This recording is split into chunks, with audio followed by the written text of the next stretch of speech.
ఎంత సంపాదించినా నిలబడట్లేదంటే దానికి ఒక చిన్న పరిహారం చెప్తా. జాగ్రత్తగా శ్రద్ధగా పాటించడానికి ప్రయత్నం చేయండి. తప్పకుండా మీరు సంపాదించిన డబ్బులన్నీ మీకు యోగిస్తాయి.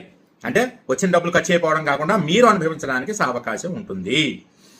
వీలైతే కనుక అందరూ కూడా ఇంట్లో తమలపాకు తీగని పెంచుకోండి. ఎలా పెంచుకోవాలో తెలుసా?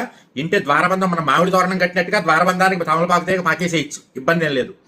అదే తమలపాకు తీగ నుంచి రోజు ఒక తమలపాకును కోసి కాస్త గంగా సింధూరంతో శ్రీరామ అని దాని మీద రాస్తే, గంగా సింధూరం అంటే తెలుసు కదా, ఆంజనేయ స్వామి బొట్టు రంగునే వేసుకుని చొక్కా కలర్లో ఉంటుంది. ఆ బొట్టు చక్కగా దాంతో రాసి ఆంజనేయ స్వామి వారి యొక్క ఫోటో దగ్గర పెట్టి ఓం హరిమర్కట మర్కటాయ నమః అనేటటువంటి నామాన్ని వీలైనన్ని సార్లు చదువుకోండి.